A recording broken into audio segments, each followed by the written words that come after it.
Good afternoon and welcome back to the Seawolves ACAA TV powered by Sports Canada TV. I'm Lakin Fox. I'm Dave Monroe. And we're back with the Canada game at the Canada Game Stadium for our men's match as they host the Holland College Hurricanes in ACAA soccer action. First off, we'd like to acknowledge that the land on which we gather is the unceded and unsurrendered traditional territory of the Wolastoqey, whose ancestors, along with the Mi'kmaq and Passamaquoddy nations, signed peace and friendship treaties with the British Crown. The St. John campus is located at Minnequest, now called St. John. Minnequest today is home to many diverse First Nation, Inuit, and Métis people. Our live broadcast is brought to you by ACAA TV, powered by Sports Canada TV. Be sure to subscribe to our Seawolves YouTube channel for all the action this season.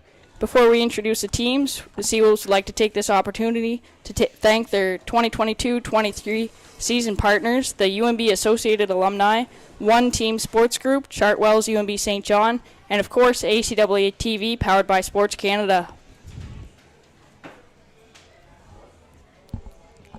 Now kicking off with the starting lineup for the Holland Hurricanes, goalkeeper number 1, Keegan McKinnon, number 3, Yannick McPhee, number 4, Parker McLeod, number 6, Kasuki Masuda, number 7, Kazuya Iwasaki, number 8, Gustavo Guerrero, number 9, Muhammad Alaj Ali, number 10, Julian Jones, number 11, Clay Kelly, number 14, Reed Pearden, and number 15, Daniel Martel.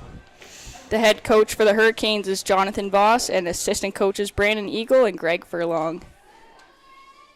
Here's the starting lineup for the UNB St. John Seawolves. Goalkeeper number 18, Dylan Warnell. Number 4, Tristan Burnham. Number 5, Ben McCauley.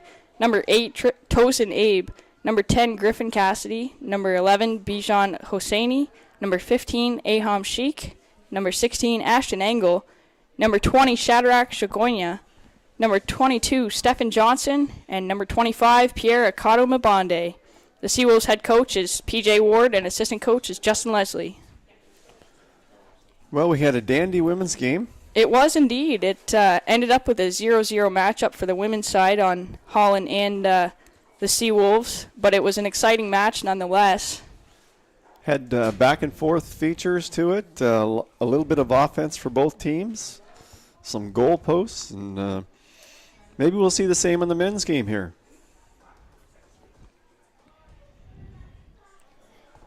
We're in the early going.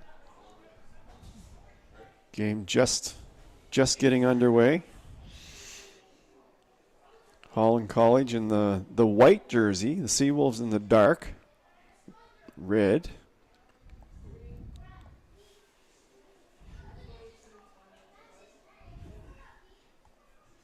This game is being played at the Canada Game Stadium on the UNBSJ campus.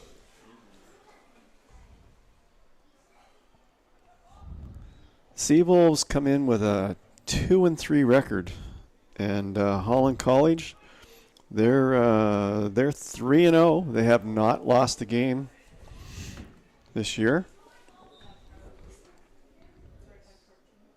Or 3-0-1, pardon me, which means they still haven't lost a game this year. Yeah, you're still good, Dave. Still good. So the Seawolves obviously are going to be looking to put that first notch on the Holland loss column. Holland definitely want to maintain that unbeaten streak and continue to climb up the ladder.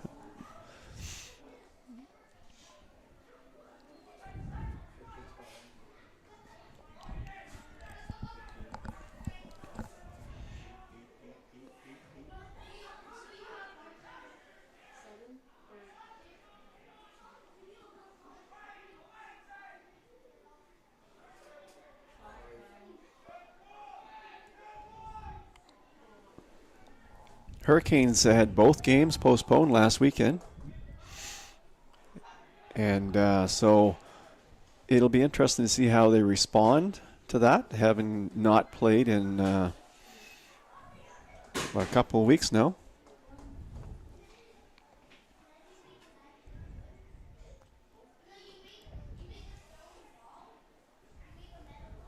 we like to say the same thing to the folks in Charlottetown and the rest of the island as well. Just hope things are starting to get back a little bit. Understand that there's still some people without power, but hopefully that will be taken care of this week. And very tough surroundings for this hurricane team, women's included, to come over under these circumstances and play their best game. It's it's probably been a tough week for just about from every aspect.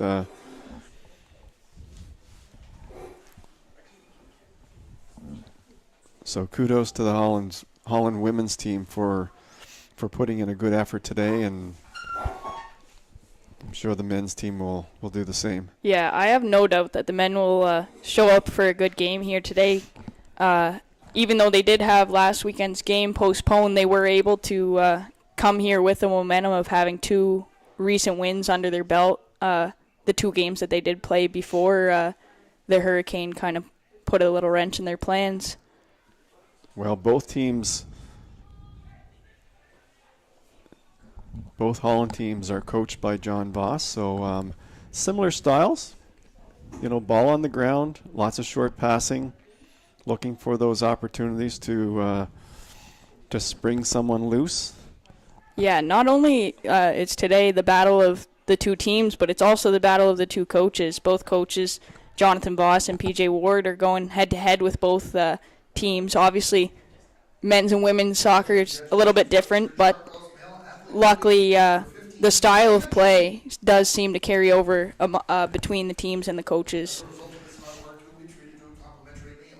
Seawolves have been struggling to score goals on a consistent basis, game in and game out. They've struggled to get goals, and so that's one thing that they're going to have to try to change. Being 1 game under 500, I think every game is really critical for the Seawolves now. And it's worth noting, too, that just looking at our rosters here, the difference between the Holland College men's and the Seawolves is the Seawolves do have quite a few second and third year players versus Holland College has predominantly rookies. That's not to say that makes any much of a difference, but having a fresh perspective coming into your program can actually make a positive difference. Yeah. It certainly does take some time to get some experience in this league. Great cross in there for Holland, an opportunity for Seawolves goalkeeper Dylan Warnell to get a touch on the ball in the game setting. I would say based on Holland's start to the season, it's not taking them long to get much experience. No, it seems like they've established themselves quite early on as a dominant player in this conference. It'll be interesting to see how they match up against some of the other dominant teams.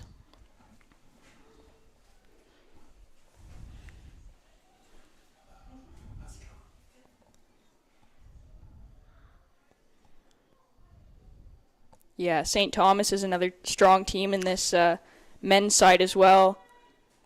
They are. And UKC, we saw them last weekend. I was really impressed with the UKC men's team. I think you've got four teams that are really quite strong. Certainly, there's a little bit of it looks based on the standings. Look, there's a little bit of a tiered system going on in the men's side.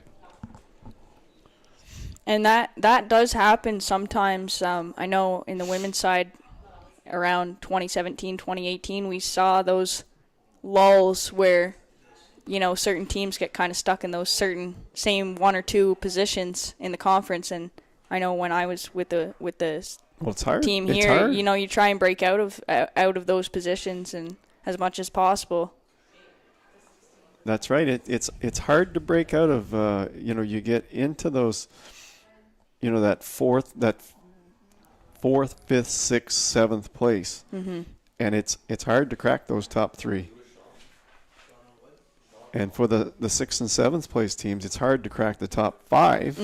So there's a lot of really movement. just breaking that threshold to make it into the playoff position. It's a great through ball there by the Holland defense. Opportunity for Dylan Warnell, number 18, goalkeeper for UNB St. John, to grab onto that ball and make a short play out to his defenseman. Number 4, McLeod on that side. Yeah, well, that was a good, certainly a good play.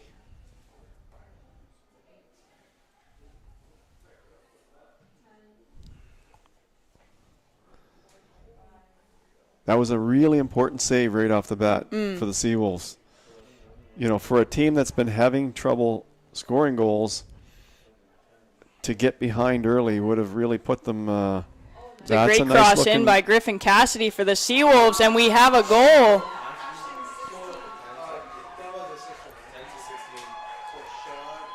That's a goal by number 16 for the Seawolves, Ashton Engel.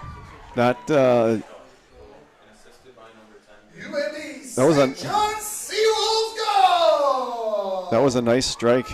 Scored in the 10th minute by number 16, Ashton Engel.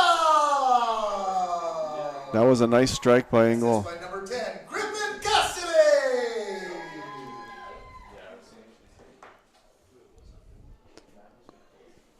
And that right there is an opportunity that we didn't see on the women's side, where they were trying to make those crosses in, right, and there was just nobody to connect on the other side. But luckily for Griffin Cassidy, it paid off well that he had an angle right there in the box to pick up on those dirty rebounds.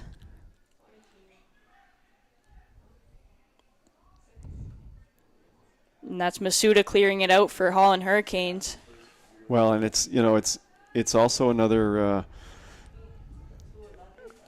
Just the fact that, this is another Tosin Abe, number 8, passes it up for Hosseini. Hosseini's down in the Holland Hurricanes box.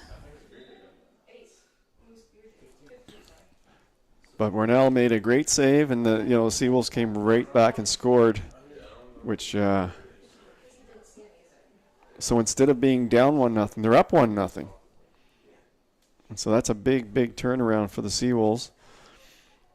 That'll give them great momentum going into the rest of this first half and ultimately the rest of the game. Still down. Back up again. May have lost something to do with his eye, it appears. Maybe I lost the contact or had piece of turf in the eye or something. I used to get the rubber bits from the field in my eyes all the time. Yeah. Diving. That's right. Yeah, they fly up the entire game. And then at the end of the game you have to take them out of your boots. Yeah, there's a great forward pressure by number 10 Griffin Cassidy for UNB St. John. Just refuses to let them get the ball out of the offensive zone. Nice play there by Holland there to get. It's a great show of speed by Reed Pearden there, number 14 on Holland. Number 8 for the Seawolves is down. Tosin Abe. He went down, but let's see if he looks like he's getting back to his feet.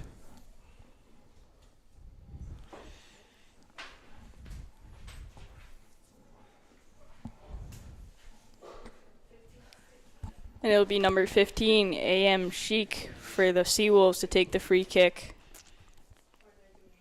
Yeah, he doesn't look any worse for No, wear it's than now, Tosin Abe, so number he 8. looks like he's ready to. Easy ball into Holland goalkeeper Keegan McKinnon. Yeah, he would have liked to have seen that go a little outside. Yeah, perhaps not so directly into the goalkeeper's hands, but. Well, if you just joined us, the Seawolves just scored a nice goal. Ashton Engel. They lead 1-0. 32 minutes left in the first half.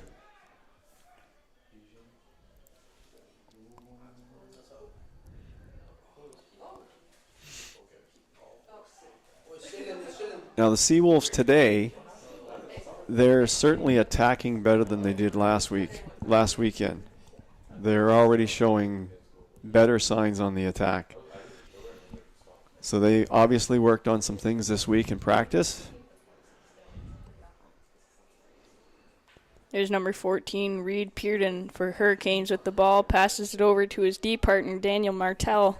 Swings it back around that side for number 6, Kasuki Masuda.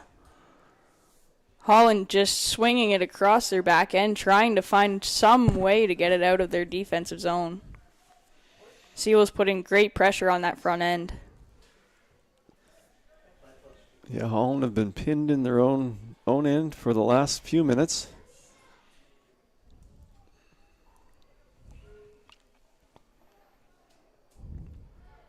But certainly we're seeing, that ball movement from Holland. A lot of short passes. A lot of support on the ball. So I don't think this is the last we'll see of Holland today. There's number 7 for Holland, Kazuya Iwasaki.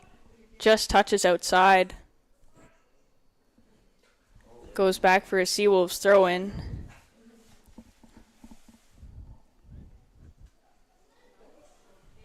It's a great first touch by Tosin Abe. Straight back to number 25, Pierre Akato Mabonde. Great through ball. Just offside. Well, the Seawolves have certainly there's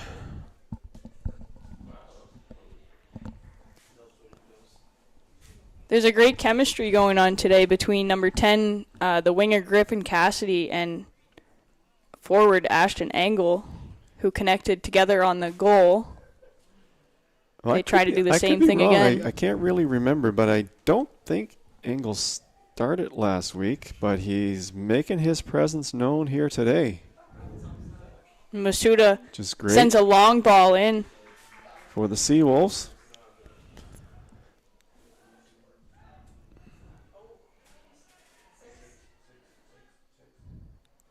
Holland's looking very strongly for Muhammad Alhaj Ali, number 9, in that striker position.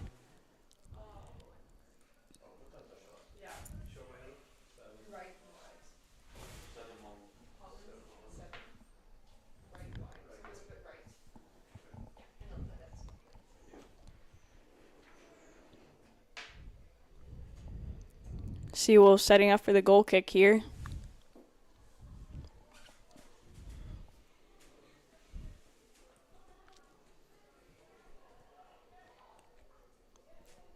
Ornell sends that to the upper midfield.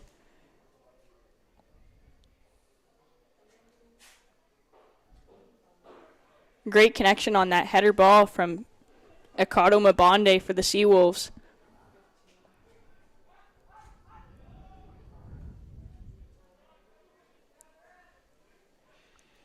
The great pass inside from Griffin Cassidy. Well, Griffin Cassidy had a great rookie season last year for the Seawolves, and they certainly need to count on him again this year. He's a pure goal scorer. He has a lot of intensity when he goes towards the ball. You can tell that he really wants to be first to it and make those important touches. Yeah, it looks like he's the designated. He'll be taking the corner kick He's here. going to take the corner kicks for the Seawolves, looks like. Sends That's a low ball in. Those low Doesn't balls quite go where they want. Yeah, those low balls can be effective. And there's a 3-on-1 with Iwasaki from Hurricanes, but goalkeeper defense. Warnell is able to push it back out. Yeah, good defense there from the Seawolves.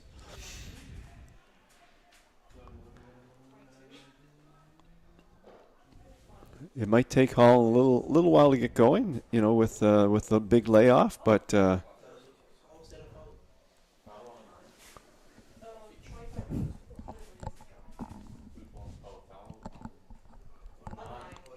It's a free kick for the Seawolves here, swinging it back around their back line. Number 5, Ben McCauley, sends it up to the front corner. Griffin Cassidy again. oh, Little bit of an boy. opportunity there, but number 8 for the Seawolves, Abe, sends it flying through the uprights. He wants that one back. He wants that one back. If he could have... Sometimes what happens is you get that ball and you get that opportunity right in front of the net, and you just get so excited it sends over. Yeah, it's an excitement thing. You're right. You do get excited. Yeah, it's all about having the patience in front of the net, taking that extra touch if you need. Holland again swinging it back around their defensive line, trying to find that breakout.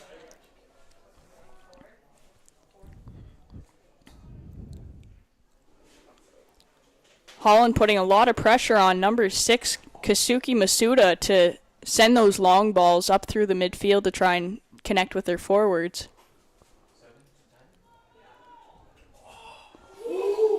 And there's a shot from number 10, Julian Jones, on the Holland Hurricanes. Boy, that was a Bar down, can't quite get it past that goal line. rocket of a shot. That, if there was going to be as close to a goal, I think we've seen the two today with the post in the women's match on the right-hand side, and now we've got a bar down today that couldn't quite cross. If we're talking hardest shots this year, I think that that could be number 1. Yeah, that's... rocket.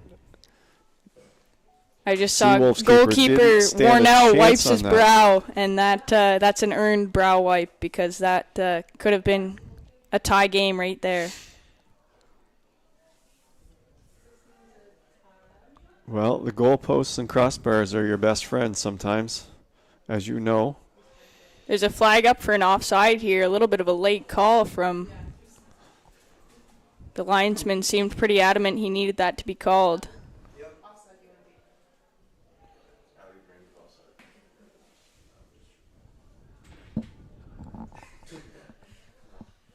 Interception in the midfield for the Seawolves, pushing that momentum back up into their offensive zone.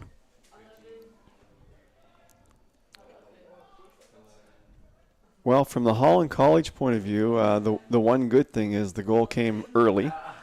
So the Hurricanes have plenty of time. There's 24 minutes left in this first half. You know, better, if you are going to be scored on, better to be scored on early in the first half than that's in true. the 90th minute of the second half. That there's 100% certainty about that.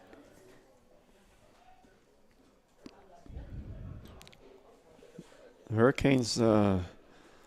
they don't seem to be connecting on those short passes like they were in the opening 5 minutes of this match. It seems like the goal has really twisted the momentum in the Seawolves' favor. And Got a bit of a foul somebody's situation right in center field here with the Seawolf down.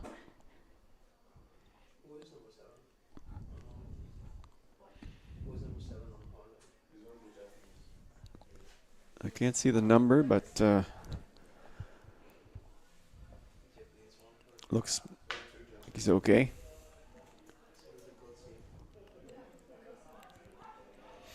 Seawolves bringing it back to number 5, Ben McCauley. Throws it over for Burnham.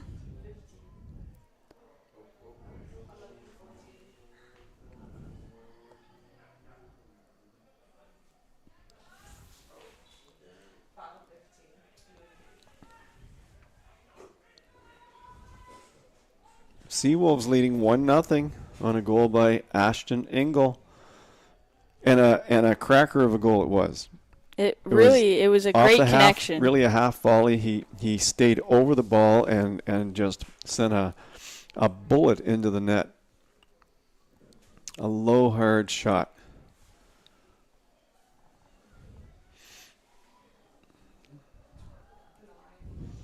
McKinnon had no chance on that goal. Holland have come back with a couple of hard shots of their own. No kidding. But still no goals to speak of. And we finally got that wind that we spoke of earlier. For the women's match, there was no wind whatsoever, and now we've got a bit of a breeze for the men's game. Just a little bit. But all things considered, it's 16 degrees here today in St. John. It's quite a nice fall day. It's beautiful. It's beautiful. We've both seen worse. We certainly have both been at this field with snow flurries during soccer season, so we'll take it. Yeah, I'll take this over snow. Warnell sets up for the goal kick there. Wondering where he's going to place that on the field. Decides to go for the midfield.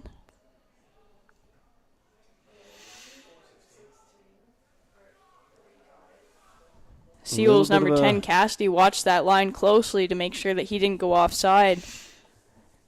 And the Seawolves will maintain possession in the offensive zone.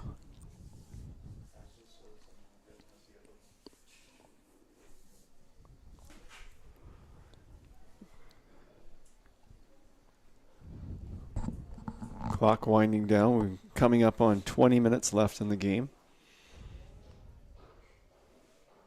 Just in case you just joined us, Seawolves are in red, Holland's in white, which is not always the case for home games. So often you see the home team in white and the away team in their dark jerseys, but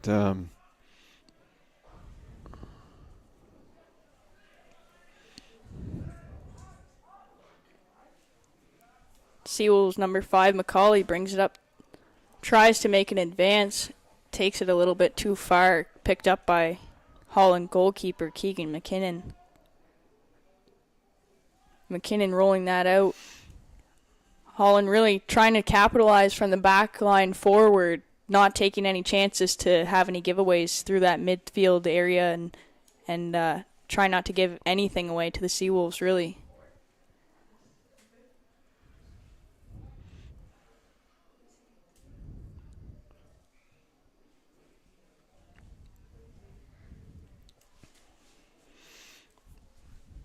Holland playing a patient game, not in too big of a hurry to move the ball along, just using the short passes. And there's offside. Blatant offside there for number 9, Muhammad Al-Haj Ali for Holland Hurricanes. That flag went up. That was close. Quite quickly. That was close. A close call. Seawolves taking the opportunity to utilize their goalkeeper and make a small play from the back end.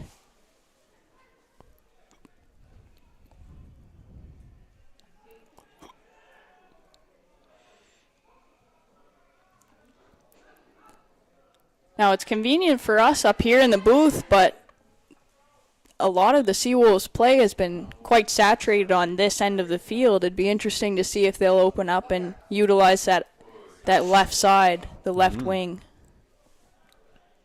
But it's understandable that they're utilizing this right side with a strong midfielder such as Griffin Cassidy.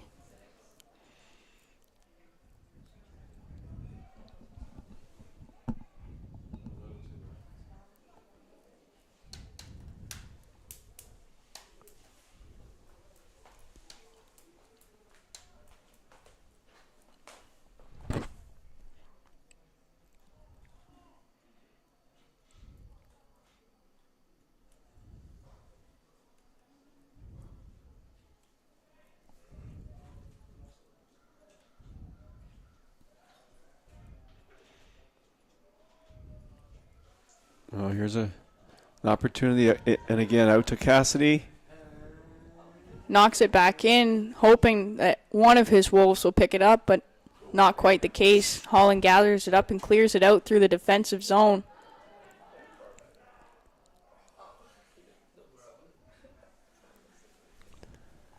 So the Seawolves do have a wind advantage here in the first half. Wind starting to pick up with regularity. Yeah, it seems that way, but luckily for Seawolves goalkeeper Warnell, he's got enough experience under his belt at this Canada Games Stadium that I have no doubt that he'll be able to adjust.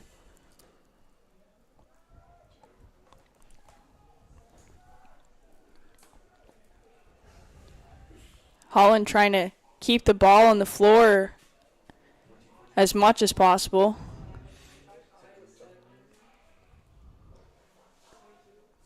Great pressure on the ball by number 22 on Seawolves, Stephen Johnson. He's got speed. Stephen Johnson can really fly out there.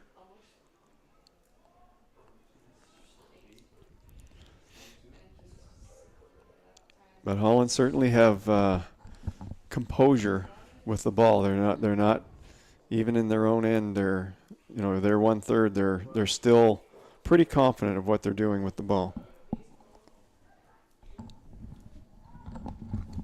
No, at this point now, now that both sides have settled from that goal momentum, it seems like we're back to quite an evenly matched set of teams here.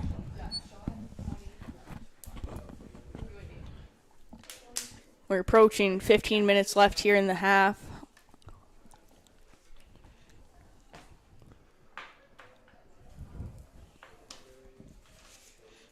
Well, we talked about it on the women's broadcast, and that is, just the effect of the layoff and what that was going to do for the Hurricanes. And it'll be interesting to see what happens with the guys as well.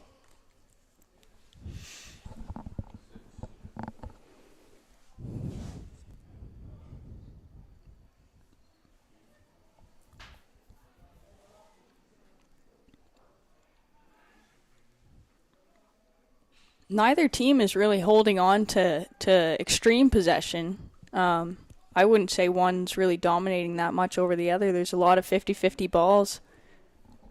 Yeah, there's a lot of play among the backs. Mm-hmm. It's a great ball in from Seawolves wingers, really using that space that they have on all sides of the field. Obviously, Cassidy is the go-to player for the Seawolves today.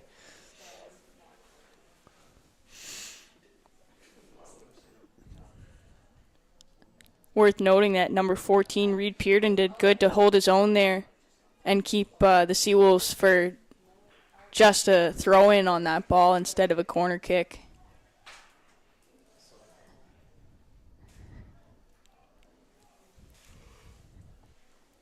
Keegan McKinnon taking that goal kick on his left-hand side. Throws it to Masuda in the center.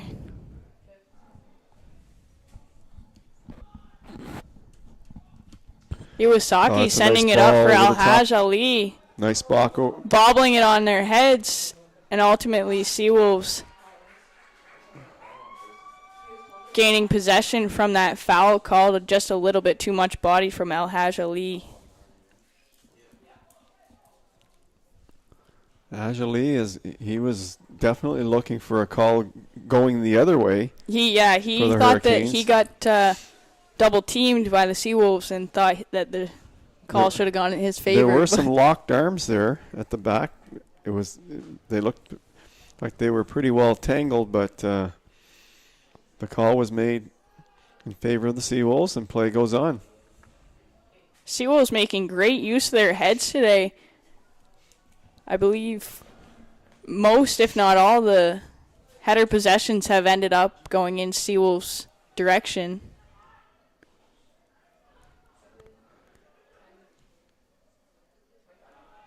There's Pierre Akato Mabonde holding it tight for the Seawolves in the center. And number 11, Benjamin Hosseini, trying to open up that opportunity for somebody to send a ball in towards the net. Wasn't quite there. Obviously, he didn't see an opportunity to shoot. The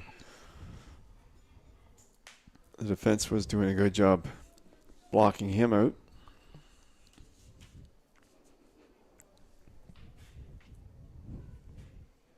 There is a sense of insecurity on that Seawolves left-hand side of the field, potentially an area where the Hurricanes could capitalize.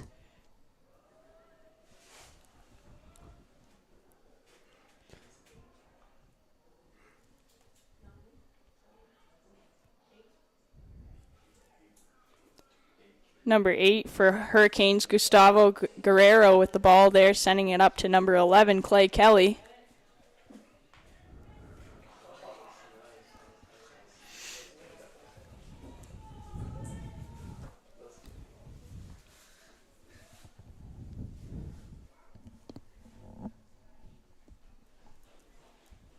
Number 15 for the Seawolves, Aham Sheik, making that throw in. Taking his time trying to hold on to that lead and let the seconds tick down. Well, there's 11 minutes left on the scoreboard clock.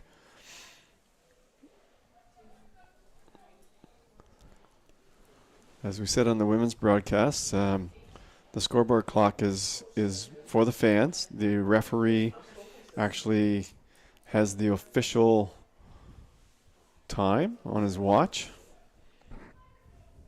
but the scoreboard clock gives a pretty good indication of how much time is left.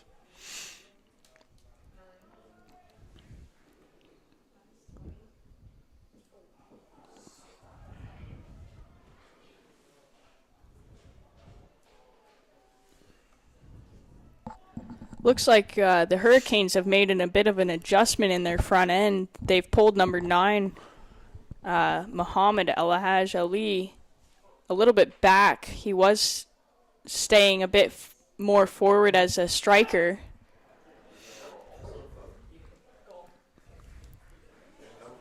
Well, he seems to be certainly He's, the go-to guy for Holland at the moment. Definitely a threat in that front striker position.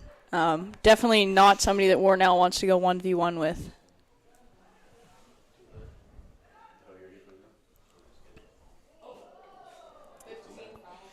It's a foul on Holland number 15, Daniel Martell. Just a little bit too aggressive from behind. He looks like a big, strong guy.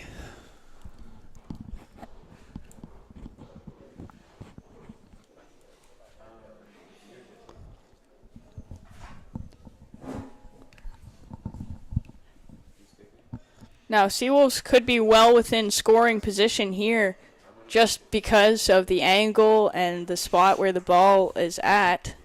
So they're ultimately setting up to have an indirect goal here. Yeah, a good kick here. Seawolves could be a low ball. Gives the opportunity for lots of rebounds. Holland was up to the task of defending that. Holland standing very strong inside their own 18 there. It's knocked out by Macaulay on the Seawolves side.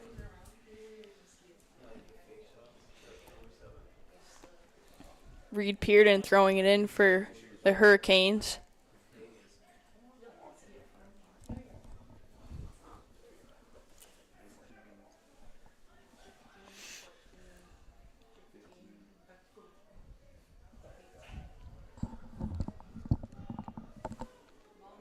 Gustavo Guerrero with a long ball all the way down to Muhammad Alhaj Ali for Hurricanes. Battling in the midfield there, picked up by Julian Jones.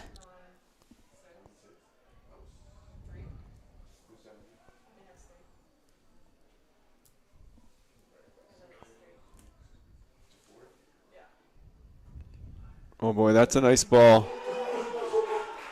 That was a mistake on the Seawolves' part to start with. Definitely not what you want to see on the Seawolves side, is a bit of a scramble in front of the net.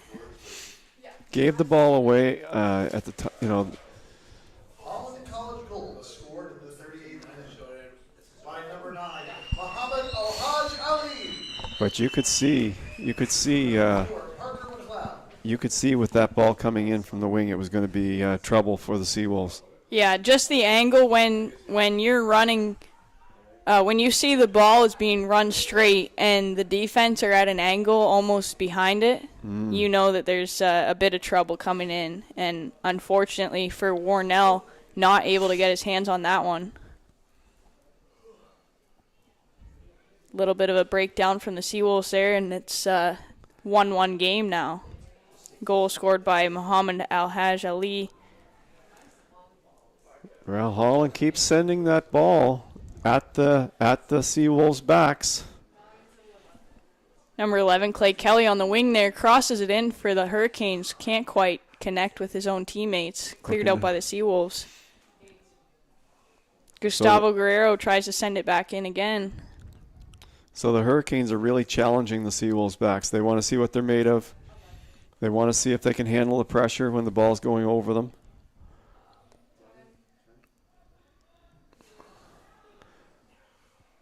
Those are hard balls to handle.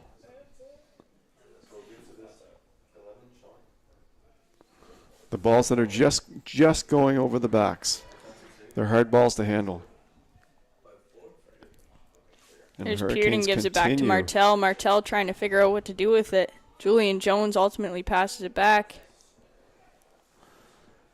Well, that Interrupted goal, in the middle by Akato Mabonde. that goal seems to have really ignited the Hurricanes. Yeah, it certainly has put a pep in their step. I think, in a sense, they're realizing, oh, okay, yeah, there's still a game to be played here. Well, they just tied it up. Yeah. You know, and as you know, nullified soccer, the game. a 1-0 game can happen just as easily as not. So the fact that they've tied the game up, that's re-energized them. Yeah. And they say, okay, we now have the momentum here. Yeah, a we're gonna 1-0 use game it. feels good, but a 2-goal cushion feels even better. So hopefully either side will find that for themselves today and leave this field with some comfort. The Seawolves seem to be sitting back a little bit. Oh, here's another one. Another opportunity for the Hurricanes, finding the Seawolves defense behind them. There's ample space there for the Hurricanes to work with, just a matter of getting a touch on that ball. Parker McLeod doing some great work on that right side for the Hurricanes. Really causing fits for the Seawolves backs. Yeah, he is. He's beating them with his speed and trapping them in their own corners. Yeah, he's a quick player. He's able to cut it back quite rapidly. He's been beating players one-on-one. He's having a great...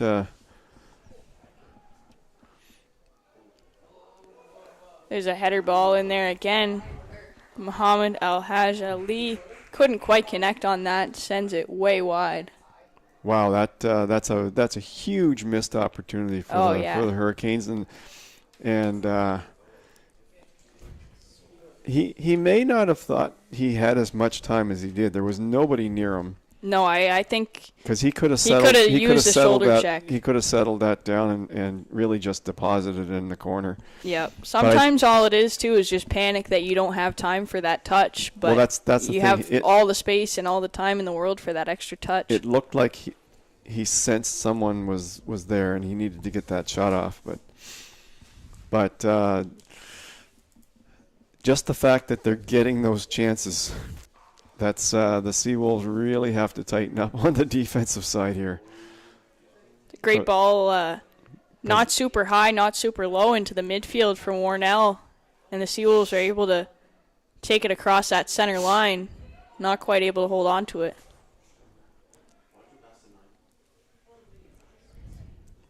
There's Iwasaki for the Hurricanes. Passes it back to Pearden.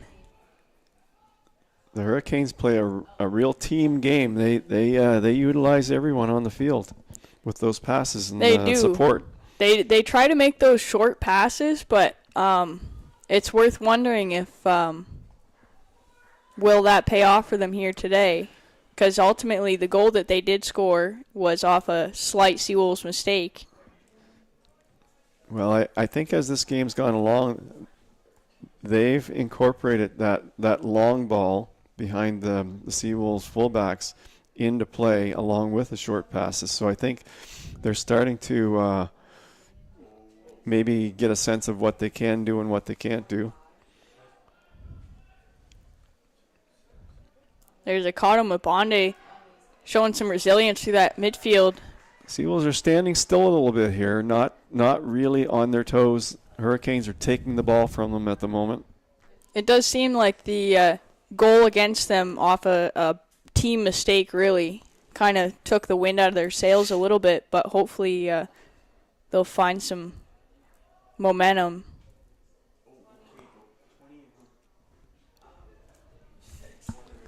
Well, we're down to 2 minutes on the clock, plus whatever additional time the referee decides to tack on in this first half.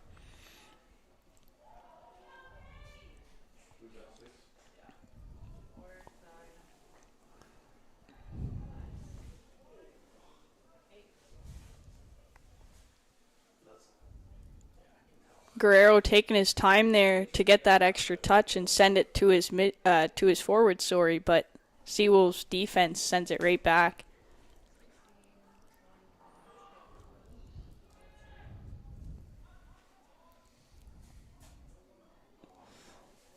Holland started to exert a lot of pressure. Now in the Seawolves 1/3. Small touch from goalkeeper for the Hurricanes, McKinnon, to his defenseman Martel, trying to get that reset for the Hurricanes to come up and make another play towards the offensive zone. Hurricanes have to feel good about the way they've ended this half, tying the game up and really starting to control the play. They've done a good job of reinserting themselves despite the early goal that we saw from the Seawolves. Oh, that's a good turn. Martel turns back. Good turn. He was looking to the keeper. It looked like he was going to send it back to the keeper. So that was a good fake on his part.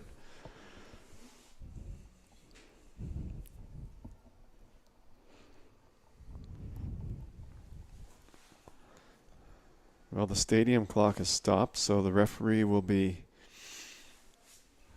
adding on his time. We'll keep an eye on when he starts to look at the watch. Like right now. Macaulay goes 1v1 with Alhaj Ali for that throw-in, but ultimately isn't able to clear it.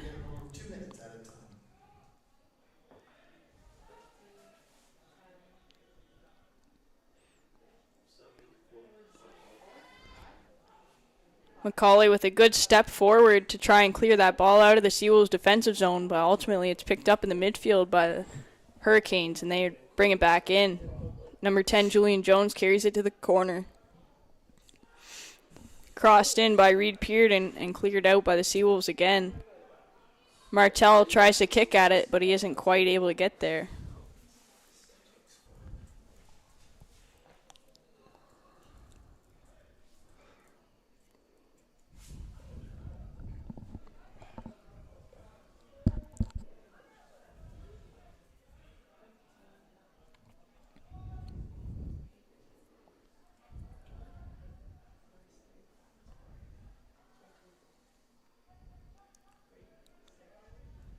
Hurricanes trying to set it up in the midfield, popping it over by number 6, Masuda.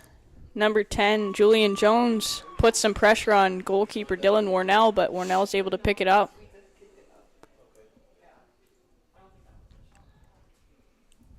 Great drop kick by Warnell to get it up to number 11, Bijan Hosseini.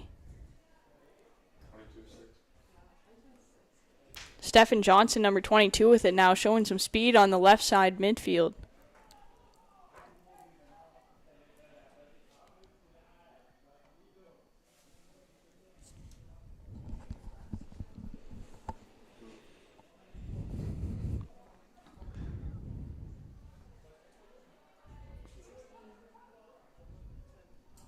It's a cross into the box by the Seawolves, not able to pick it up by Griffin Cassidy. Oh. And it's run out by number 15, Aham Sheik. And that's the end of our first half. And that's the first half. The score is 1-1 for the Holland College Hurricanes and your UNB St. John Seawolves. So we're tied at 1 here with the Holland Hurricanes and St. John Seawolves at Canada Games Stadium in St. John, New Brunswick. We'll be back shortly after halftime. Don't forget to follow the St. John Seawolves on Facebook, Instagram, and Twitter at UNBSJ Seawolves, and subscribe to the UNB St. John Seawolves.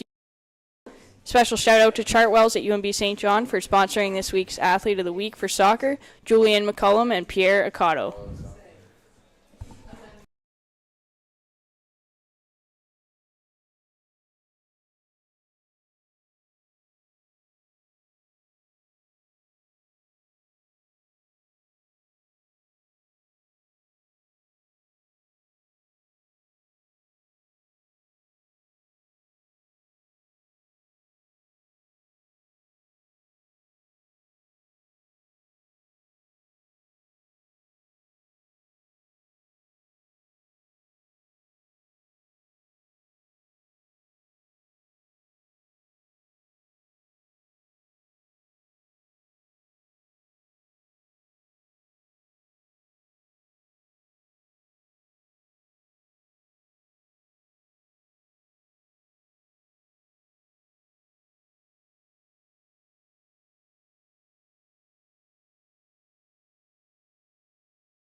Well, we're back here in the second half.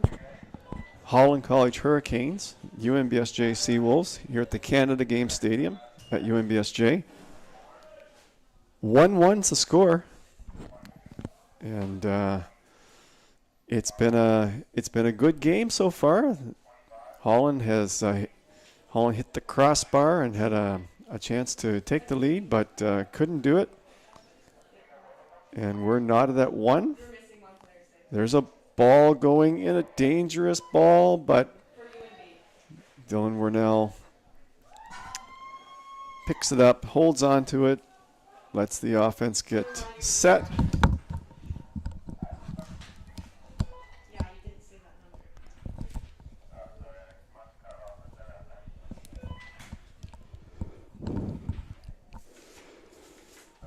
Seawolves have possession.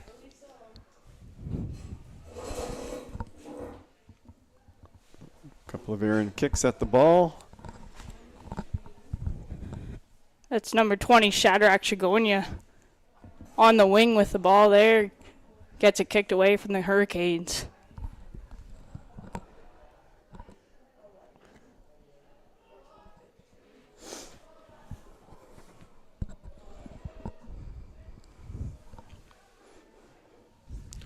Oh, big mistake. Oh, wow. A broken play on the Seawolves' part there. Very unlucky for the Seawolves. Yeah, it just kind of caromed off a player and scored by number 9, Mohammed Al-Haj Ali. Well, he's certainly had his chances this year.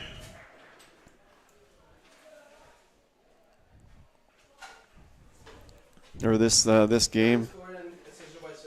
Al-Haj Ali, That's the second of the game. second goal of the game. He's had Clearly has a flair for the he's dramatics. He kissed the field, that center field. He's had two other really quality chances to score. Hit the crossbar on one. Oh, dangerous. Sends a through ball there to Tristan Burnham, number 4. Diving save for Dylan Warnell. And it's number 9, Al-Haj Ali with the hat trick. No sooner did we speak than he's got his third goal of the game. His third of the game scored in the 48th minute by number 9, Mohammed Al-Haj Ali. Al-Haj Ali greeted on the sideline by some young fans. Yeah, he's got Throws fans. him the high five. And why not? With 3 goals in the game, the young fans are excited to watch him play. You'll love to see it. It's not often that there's young fans for ACAA players, but when there are, you love to see them. The Seawolves, this is a disastrous start for the Seawolves in this second half. This is not the kind of momentum that they wanted to take in with them to the second half. Going down immediately, 2 goals, not even 5 minutes into the second half. It's gotta be a sour taste in the mouth for the Seawolves. Well, let's see if they can regroup here, but it's going to be a challenging task from here on out for the Seawolves. You have to give props to goalkeeper for the Seawolves, Dylan Warnell. He was able to get the initial save made. It just was that rebound on the second touch.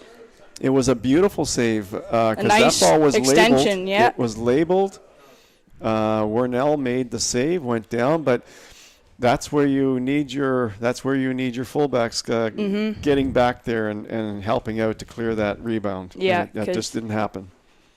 As quick as goalkeepers do train to get up when they make those diving saves, ultimately we are human, so you can only get up so fast. You need to rely on your teammates a bit to hold the fort, hold the line until you can get up, and that wasn't able to happen for the Seawolves. Guerrero sends it up for the Hurricanes again. Popped up once more by Parker McLeod. Warnell follows that back to his 3-1 for the line. Hurricanes. They have come out strong here in the second half. Really surprising beginning to this half. The Seawolves held their own in the first half, and it was really quite even for the most part. And in fact, I thought the Seawolves as the second half wore on, or the first half wore on, they started to get a little bit more offense and had their own chances, right? Well, that's just it. Even like we said, that it had seemed like quite evenly matched, and then once Holland scored that tying goal, it seemed like the momentum perhaps had a little bit of a shift. It doesn't seem like it helped the Seawolves to have a little bit of a halftime break. Normally that's when you want to regroup. Unfortunately, in this case today, it seems like perhaps they've lost their game a touch. Yeah, they would have been better off not to have a break. Yeah, if they would have continued playing. Going. Exactly. Right. Well, the one thing that Seawolves need to get back to is that wide ball to Cassidy. They're clumping up a little bit here now in the middle as the play starts here in the second half, and they need to spread that defense and let Cassidy send those wide balls. That's how they scored their goal. Cassidy sending a ball in, and Ashton Engel getting a real good foot on it, and so the Seawolves. And realistically, the Holland goals haven't been anything unmanageable that the Seawolves wouldn't be able to face. It's just been a little bit of a breakdown here and there that causes those goals to happen. So it is an adjustment that can be made by the Seawolves. It's just a matter of will they make it this afternoon. Well, there's a reason the Hurricanes are undefeated this year. It's true. I think the first game result between these teams was 4-0 for the Hurricanes, if I'm remembering correctly. I know there was a 4-0 game either. It was, yep. Yeah, Hurricanes beat the Seawolves 4-0 in the first game of the season. So they obviously have their number so far in this season. And I will say I believe that's one of the higher scoring games in the conference, if I'm not mistaken, is the 4-0, because quite a few of the matches have only been within 1 or 2 goals. Well, the Seawolves, if you're going to be a good team, you have to battle through this adversity, and you have to find a way to, if they can't win this game, because 3-1 down, it's going to be quite a challenge for them to try to win this game now. Yeah, it's a 2-goal difference that's difficult. They can reset and play a really good half from here on out. No kidding. To build for tomorrow's game.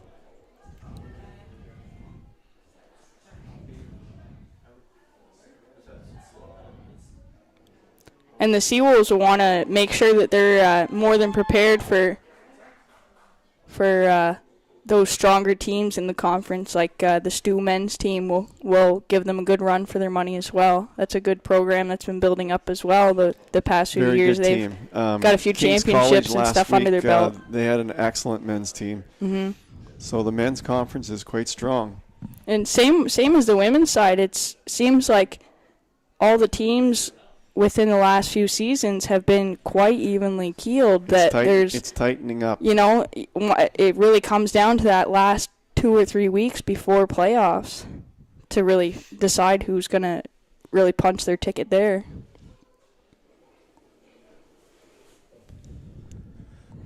Well, definitely a shocking turn of events here to start this half. We're still only 9 minutes in to the second half.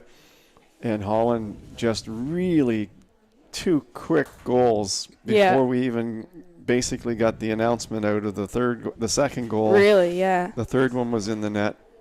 And it seems like there has been quite a shift in the momentum, even just on this side of the stands. I mean, the fans on the Seawolves end are a little bit quiet.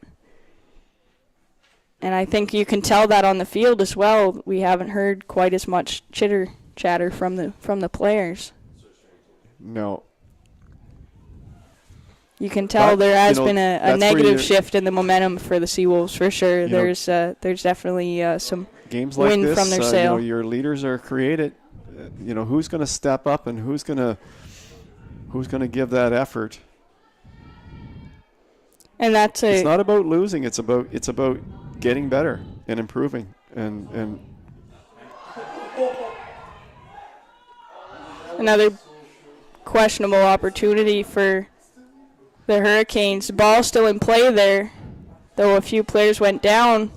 Seemed like both teams were waiting for the call, and it never came. Ultimately, it dribbled down and touched on that far post of the Seawolves.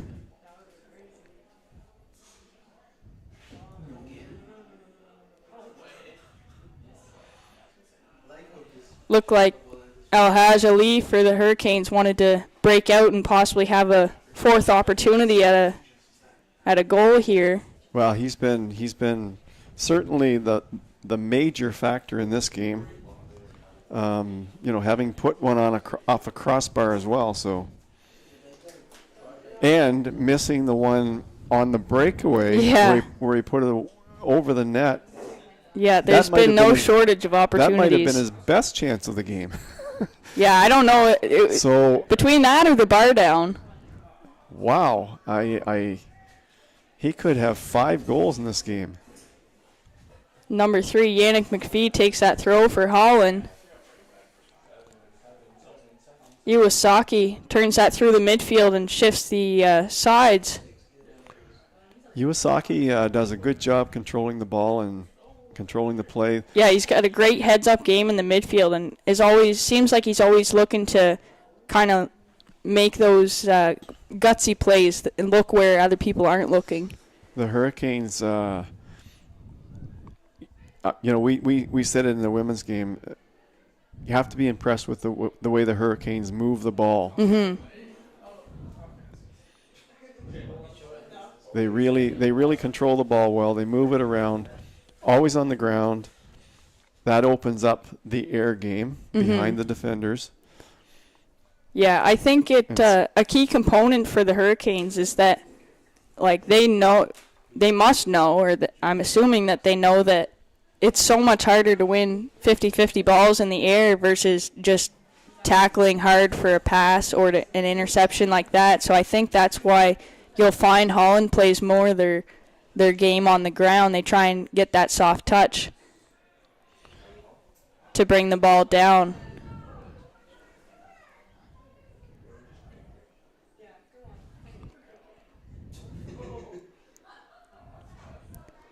I think we see here just a little bit of a lack of urgency on behalf of the Seawolves. They're sending balls in, but they're not being the first to receive them. They're just sending them straight into the Hurricanes' defense. Great effort by number 25, Pierrette Cotto Mabonde, on the Seawolves to battle for that ball on the side wing. Well, it takes time to to build a cohesive offensive attack. The Seawolves, I'm sure they're working on it and improving, but it takes time in a game. It doesn't just automatically happen where you're just automatically going to be a good offensive team. Well, we can even see like those portions in, I guess, the Hurricanes offense too, is they're relying heavily on their striker number 9, Muhammad Alhaj Ali. But the build-up is really strong before they do that. Mm-hmm. And I think the Seawolves they still need to work on the build-up of their attack. Mm-hmm. Clumped up in the middle at the moment, not really utilizing the wings the way they probably should.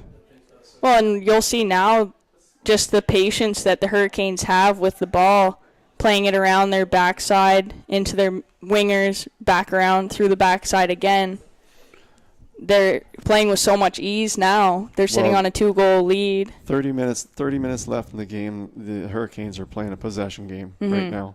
They've already gone to that game. I mean, they play a possession game anyway, but now it's more pronounced. Yeah, it's with more intention. They're not going to give the ball away, and they're going to make a lot more passes. And if they do get a chance, they'll take it, but that urgency is not. It's gone. They want to keep the ball. Yeah, no, precisely. It's a bit shocking that there's not a little bit more urgency from the side of the Seawolves.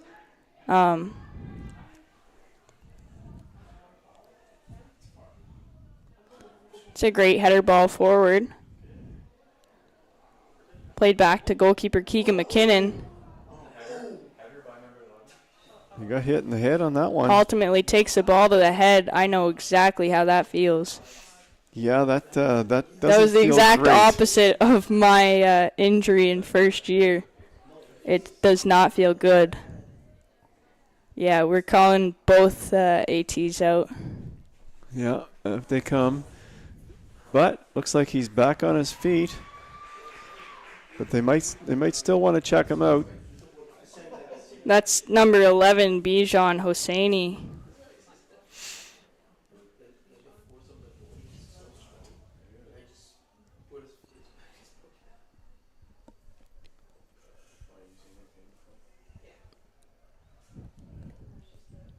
Looks like we'll do a drop ball in the midfield.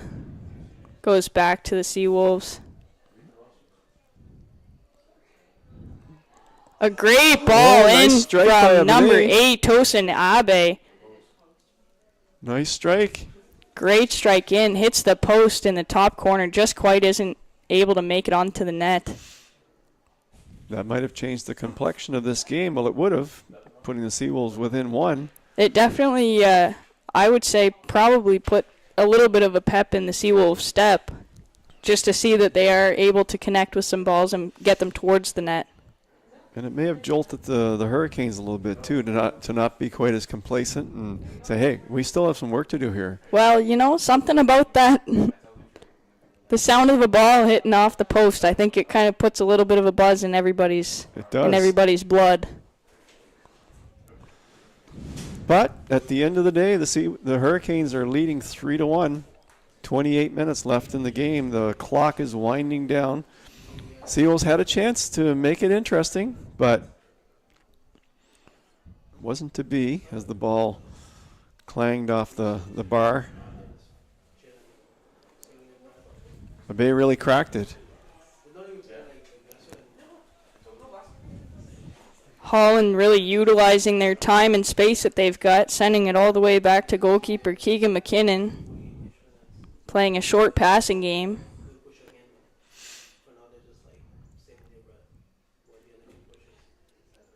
Well, Holland have been to the Nationals so many times in recent years. They know what kind of game needs to be played there, and the possession game is really important at the National Championships. Great cross in the offensive zone by number 4, Parker McLeod.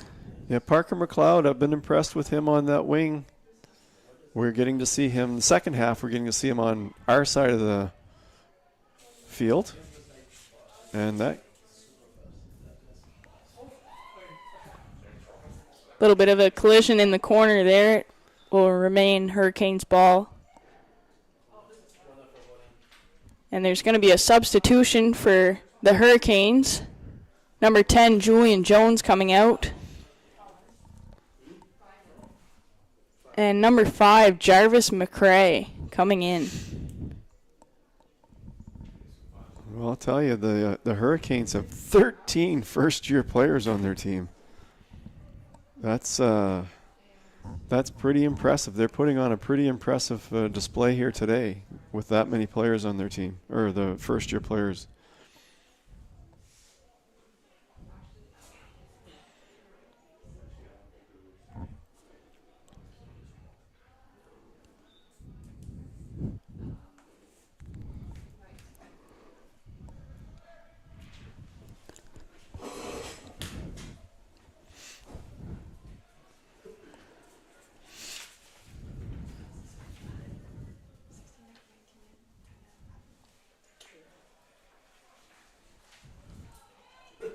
Double substitution on the 64th minute. From Holland College, leaving the game number 10, Julian Jones. Entering the game number 5, Jarvis McRae. For St. John, leaving the game number 16, Ashton Engel. Entering the game number 19, Abdelrahman El Shazli.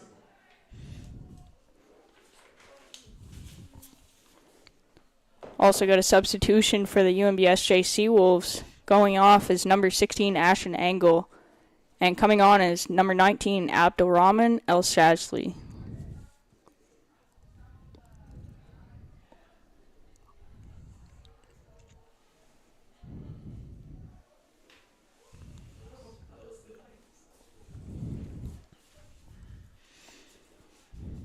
So Hurricanes biding their time here now. Just under 25 minutes left in this one.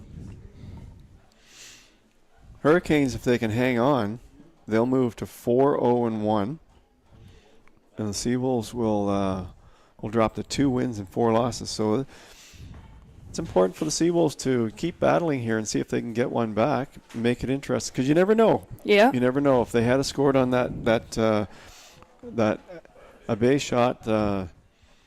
Yeah, that poster, that could have changed the game for sure. Changed the complexion of the game. Would have had lots of time, but that's what they need to do. They need to try to get one goal back, and then try to get the equalizer. Not think about doing too much. Just get that one goal back, one at a time. Yeah, because even if they get one, typically that tosses the momentum in their way, you know? Well, and any it gives team them, that scores a goal, they feel good about it, right? Yeah. And they automatically start to play better just because they just scored a goal. Yeah. It's just the way it works. It's a great through Every ball game. for the Seawolves there. Almost a giveaway Bijan there. Hosseini battling for it there. Almost a giveaway, but Gustavo Guerrero made the recovery.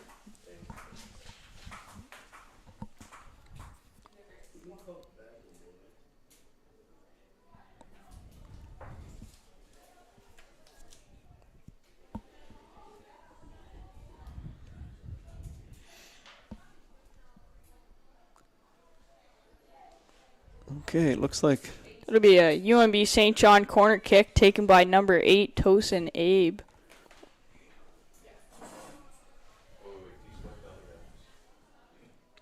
Going That's a high nice and far ball. for that wide far post. Can't quite connect with his guys nice on the ball. other Nobody side. coming in from the far post. No, they. But it was a good ball for someone to.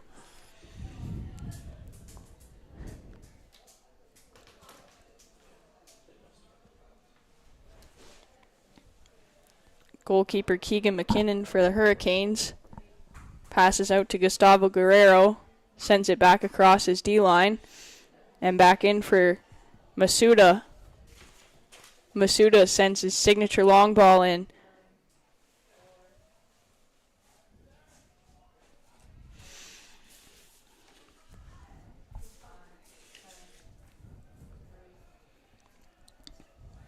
Number 3, Yannick McPhee turns it back. Passes it back to number 14, Reed Pearden. Holland playing a short passing game in the midfield, ultimately getting it up to number 5, Jarvis McCrae. Now, of all the teams we've seen here so far this year, I mean, Holland definitely has the best possession game. Oh, yeah. King's College had a nice possession game. Holland's got a lot of composure. St. Thomas are an explosive offensive team. Like they're not. They don't really play the possession game. They play the explosive game. Yeah, St. Thomas they have a lot of firecracker players. They do. I was really impressed with them as well. They have a high intensity. Just knowing, like, I've seen quite a few of the St. Thomas camps and practices and stuff like that. Just like from an outsider's perspective, Yeah. they put an intense amount of work in, and they want their athletes to succeed at a very high rate. Well, they it shows in their program. It's for interesting sure. the different programs and the way they, St. Thomas, like I said, they're not into the short passes. They're not into when they attack. It's just all out as fast as they can go, and of course it helps to have Brett Springer at the top end of that attack. The amazing goal scorer that he is. Yeah, no, they've been very fortunate to have quite a bit of success there at their program over the last few years. So Another long ball up through the middle for the Hurricanes. Yeah, I think I've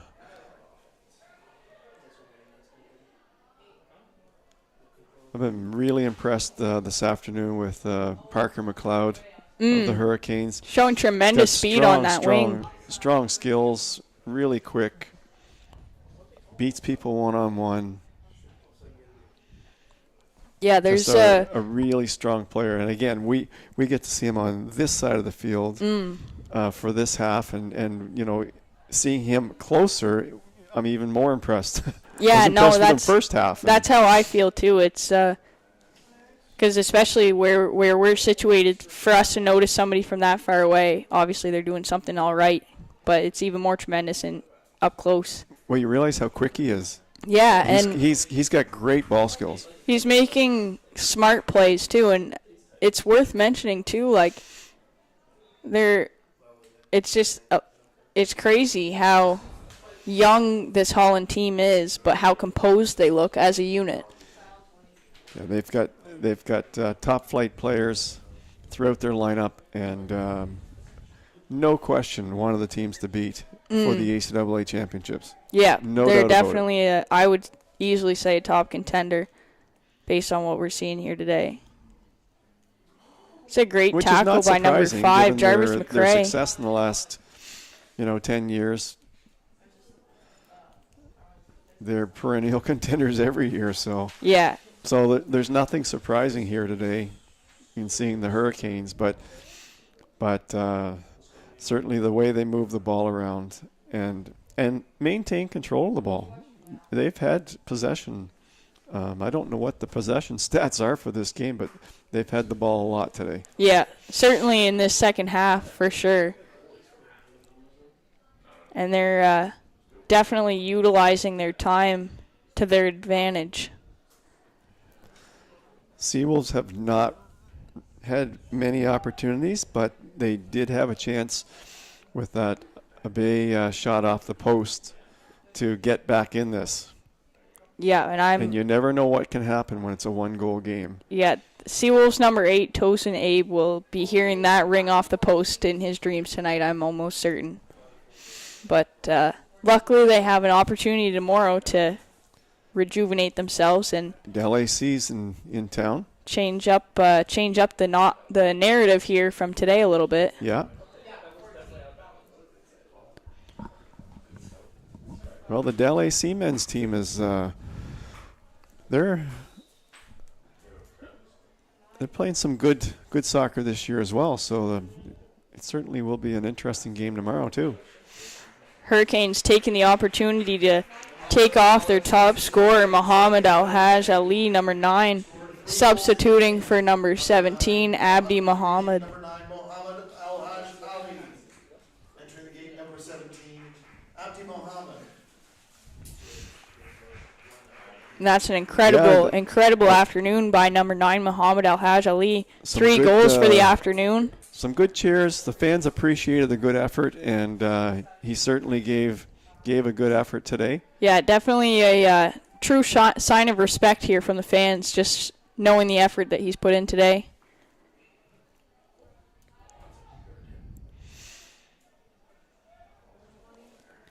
UNBSJ trying to do whatever they can to clear it out.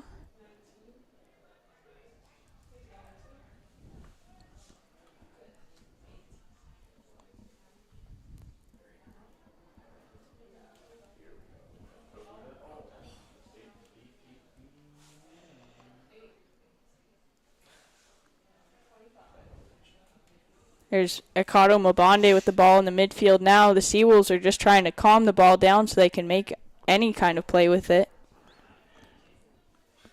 Hurricanes pass it back through their defensive line. Guerrero trying to decide what he wants to do with it. Sends it back over to Martel.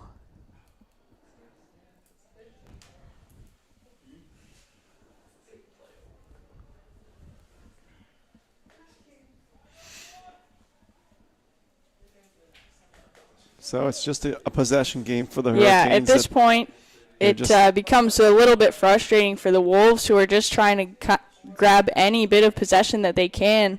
That's a beautiful touch touch of pass by Number Parker 3. McLeod. You know, he's doing the little things really, really well. Oh, and a beautiful Wow, what a outside strike. shot. What a strike. It's a great strike from number 7, Kazuya Iwasaki. Holland College goal scored in the 75th minute by number 7, Kazuya Iwasaki. What a strike that was. It's a great outside strike just outside that 18-yard box. I don't even know if Warnell was ready for that. Warnell didn't stand a chance on that ball. From our angle, it didn't look like he stood a chance for that ball. No, That was in that the bottom net before corner seemed to be quite vacant. That was in the net before he moved. Definitely a rocket of a shot from Iwasaki, but that's not surprising because Iwasaki this whole match has been sending bombs through the center field trying to hit that number 9. Well, he's Alhaj Ali. He's one of the glue pieces in the middle. Yeah, He's played an excellent match. And, Iwasaki and Masuda number 6 as well have been key players today in this match for Holland, holding that midfield and making some really, really intelligent plays. And he's rewarded, from, and we've seen some big shots here in the second half. Big shots, big goals. Definitely a lot of confidence coming from all sides of the Holland bench. They've made a couple of substitutions that doesn't seem like it has changed their momentum at all. And a little bit of a goal lead allows them opportunity for some of those newer players to touch and get an opportunity to play in the league as well.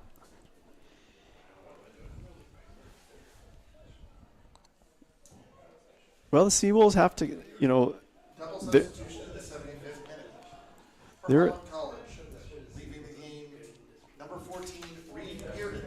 Entering the game, number 13, Connor McLeod. For St. John, leaving the game, number 20, Shadrach Shodigonya. Entering the game, number 3, Laurel Jiki. Seawolves have 11 rookies in their lineup, so they need to just grow. They need to learn. They need to grow. They need to keep playing hard in this game. It's 4-1, and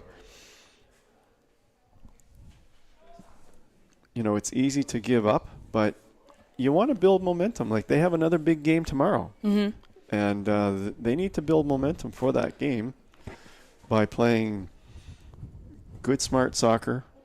Instituting the system that Coach Ward has put it in place for the remaining part of this game, and then take it right into the next game. Yeah, no doubt. No doubt.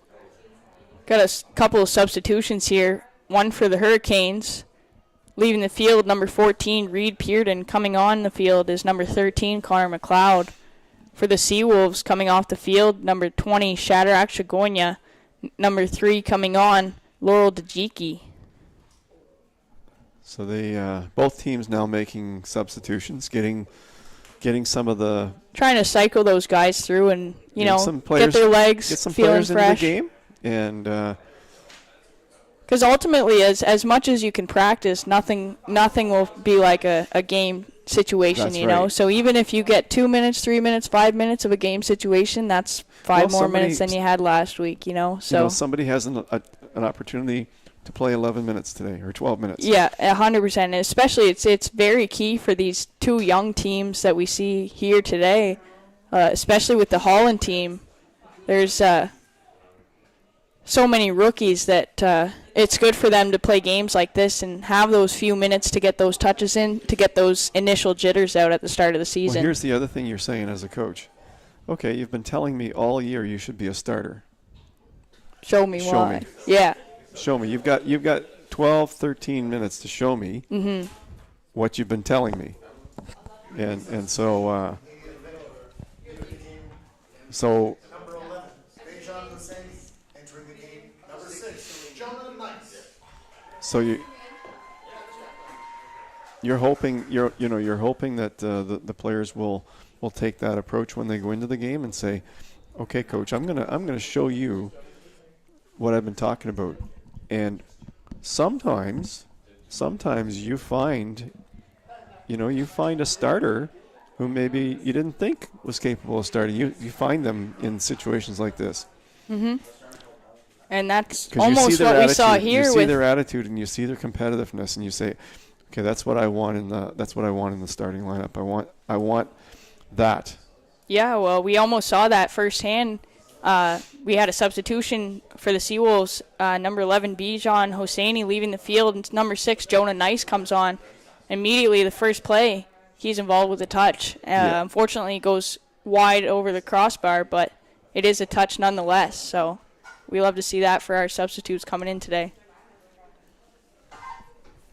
It's about 10 minutes left on the game clock here at the field. Canada Game Stadium, St. John, New Brunswick.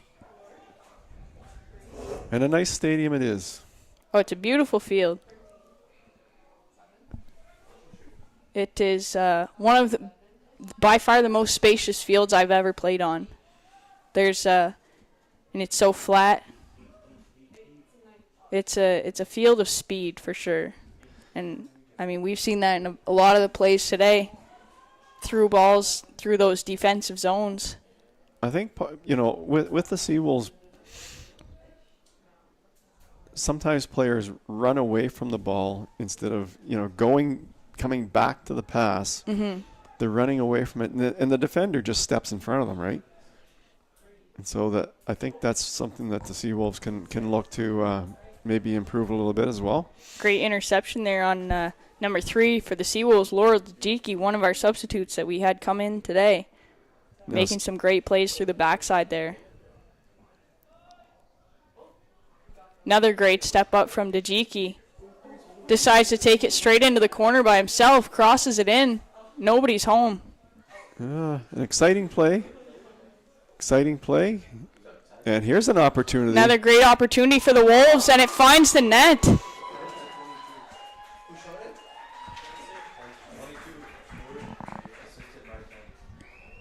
That'll be number 22, Stephen Johnson for the Seawolves. Puts that straight to the back of the net. UNB St. John's Seawolves goal scored in the 82nd minute by number 22, Stefan Janssen! That's what you like to see, from the Seawolves. This Griffin Cassidy. Stay in the game, try to make it close, try to make a comeback. Well, the Seawolves still have at least 7 minutes here, plus extra, so there's still time to get a goal or two if they need, which they do. It's a good flag goes up for an offside call here. Good step up by Tristan Vernon there to break that play up.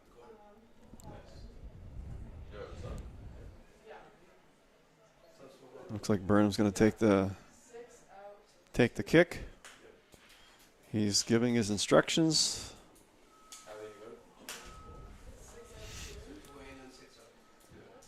Holland College substitution in the 83rd minute, leaving the game number 6, Keisuke Masuda. Entering the game, number 2, Elijah Nawagazi Uja.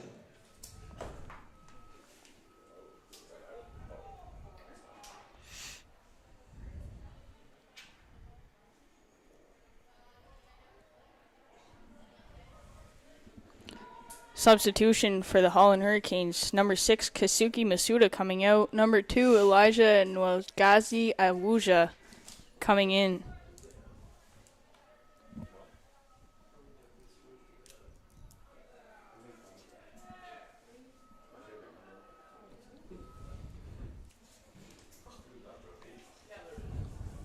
Long bouncing ball coming in. That's a goalie's worst nightmare right there, is when it's halfway between your 18-yard box and your goal line. You're not quite sure to step out and grab it or not. Warnell makes a good decision to leave it for his defenseman. Dangerous ball goes in. Holland just trying to break out of that scramble and get a shot off right at the top of the 18-yard box.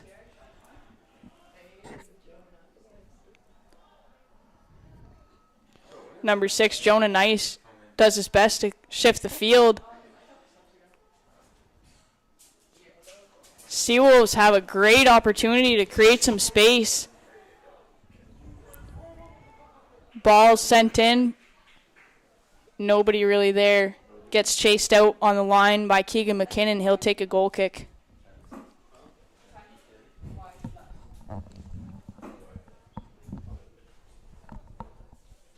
Well, we reached the 5-minute mark. 5 minutes left, plus referees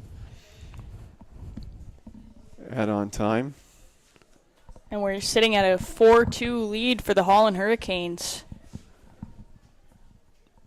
Very high-scoring game. It's been nothing short of exciting here this afternoon, to say the least. A few posts have been hit. And Holland jumped out to those 2 quick goals in the start the second half. That Within really took the wind out of back-to-back, within 5 minutes, it really took this game by the reins and changed it completely. Yeah, it took the wind right out of the Seawolves. That drained their energy for a while, but But it seems like perhaps some of these substitutions that the Seawolves have made have altered their momentum a wee bit. They've come in fresh, and they're looking, like I said, they're looking to make their mark. They want playing time. So, of course, they're going to try hard to. It's a great pressure put on there in the Holland zone by El Shazley on the Seawolves. Ultimately gets cleared down to the Seawolves defensive zone, and it'll be a Holland throw-in.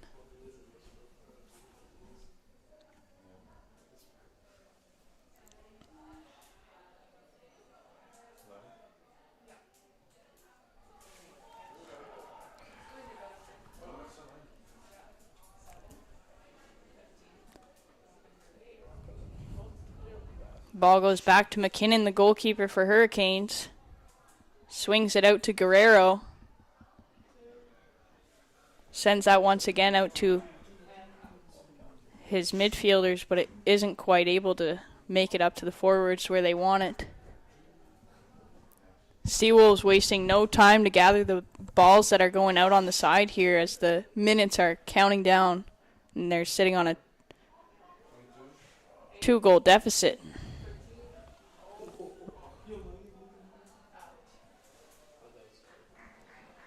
Connor McLeod chases that out for Holland Hurricanes. Can't quite get his foot on it, so it'll be a UNB St. John throw-in.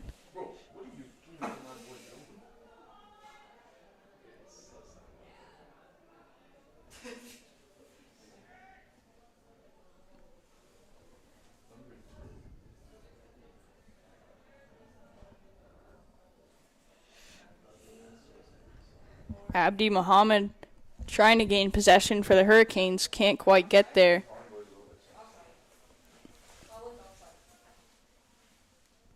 There's an offside called on Holland. Seawolves take the short ball.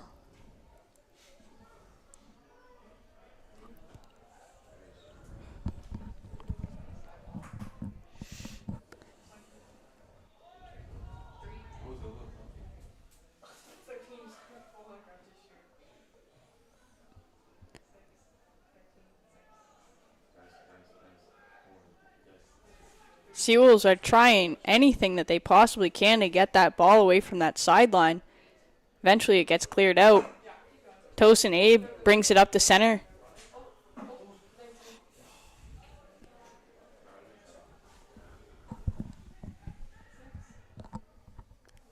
Nice looking for El Schlazley.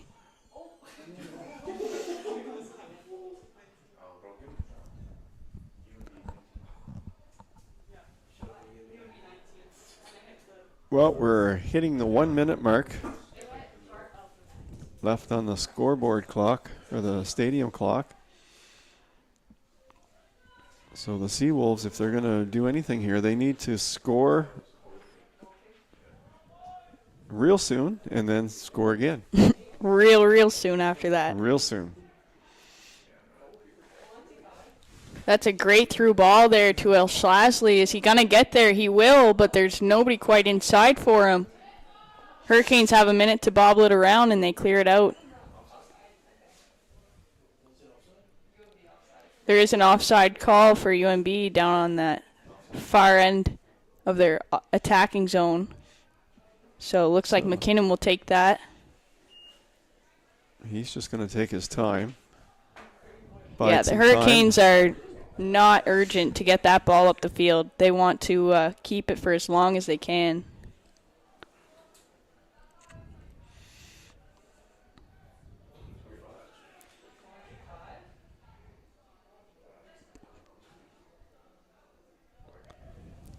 And there's number 4 for Holland, Parker McLeod, coming up with his speed that he's had all game. Looks like he's moved into the middle since the substitutions.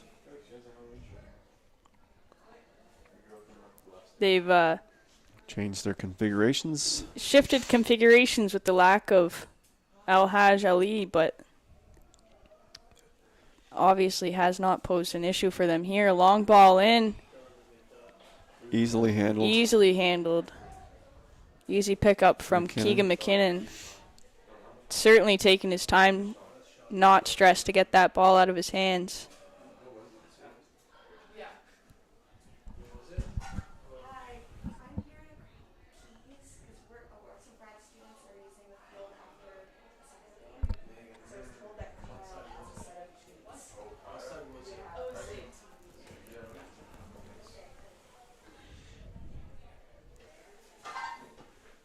Ikato Mabonde holding strong in that midfield all afternoon. Just can't quite get the possession that he wanted out of that battle.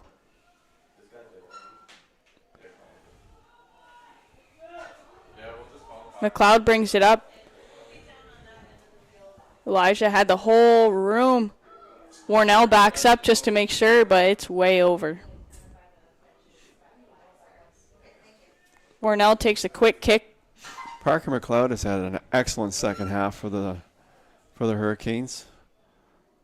He's made a lot of great looks. He sure did. He's still in there in the midfield now. Center midfield. Obviously a versatile player, playing out in the wing and moving into the middle. And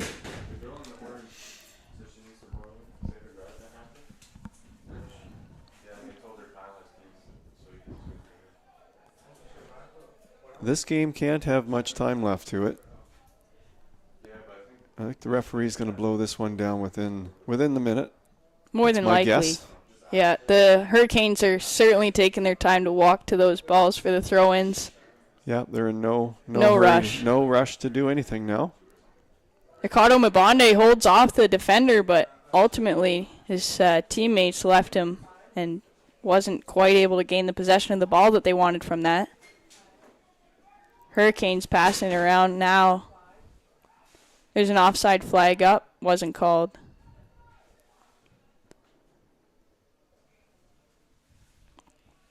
Seawolves just trying to maintain the possession in the final minutes of this match this afternoon.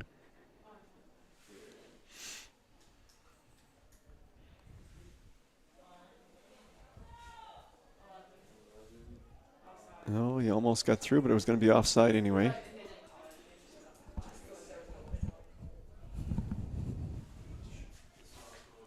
It seems that striker number 17, Abdi Muhammad, has a little bit of a problem that I used to have myself. Is you get a little bit excited as a striker, you just want to break through that line. That sometimes you do it a step too early.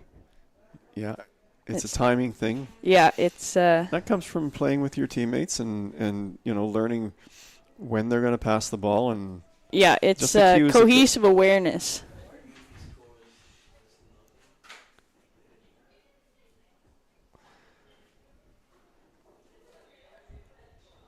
There's our game there. So that leaves us off with a 4-2 final score for the Holland College Hurricanes.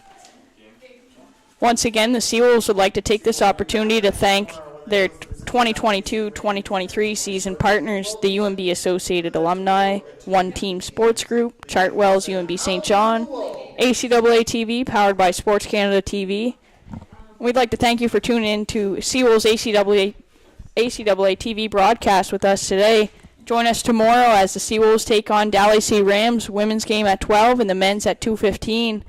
Dave, what do you think? You ready for another one? We'll do it again tomorrow. It sounds good to me. Another exciting day to come up with, and And so this one's over, and the Seawolves need to get ready for tomorrow. Yeah, and we'll see if they can perhaps turn the tides tomorrow.